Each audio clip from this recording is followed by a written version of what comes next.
Welcome to another edition of Pinoy Homemade.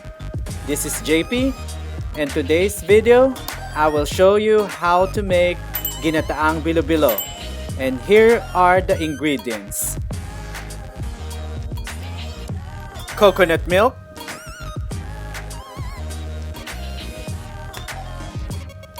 jackfruit or langka,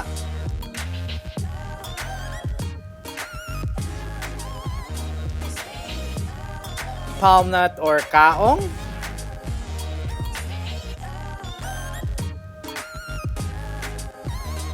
Mochiko rice flour or glutinous rice,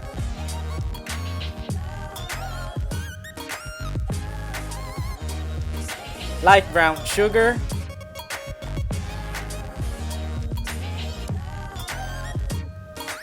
and tapioca pearl.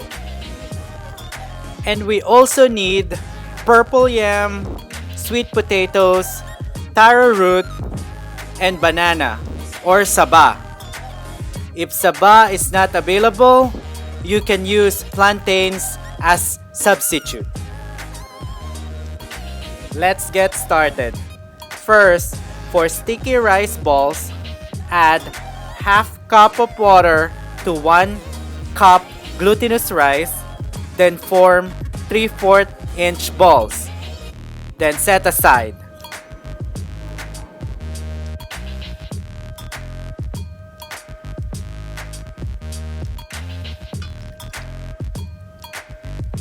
In a medium heat pot, combine 2 cans of coconut milk and light brown sugar.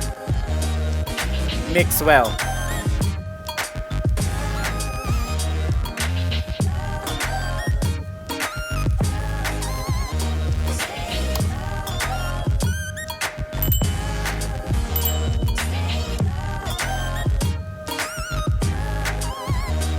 Add jackfruit and jackfruit syrup.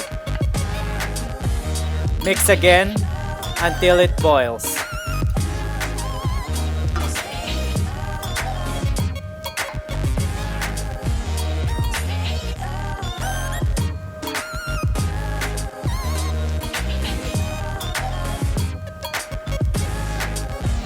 Next, add tapioca pearls.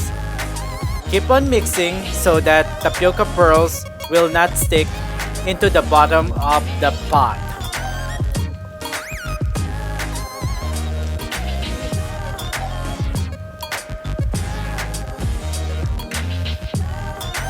Then add taro root, purple yam, sweet potatoes, and banana or saba.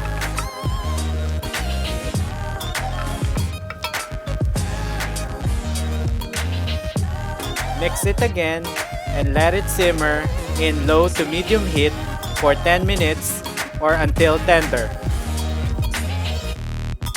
Add water as desired.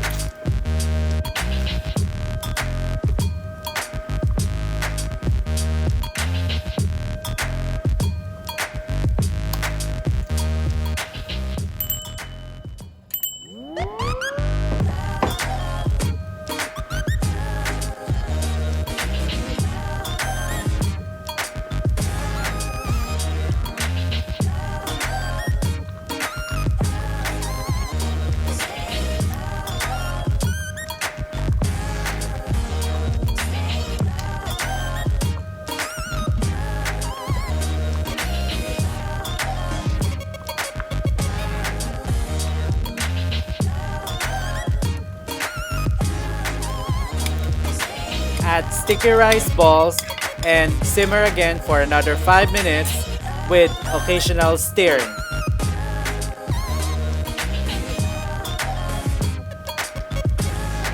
Sticky balls are cooked once they float.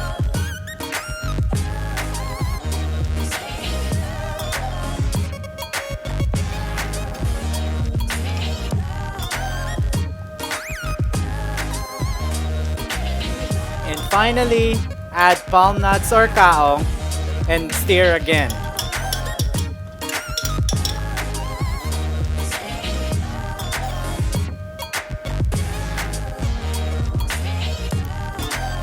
Ginataang Bilo Bilo is ready!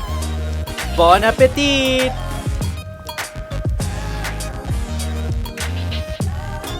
If you enjoyed this edition of Pinoy Homemade, please like, comment, and subscribe.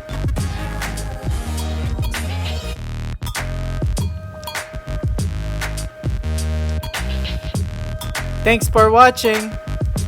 And remember, it is your kitchen, and you are in control. Bye!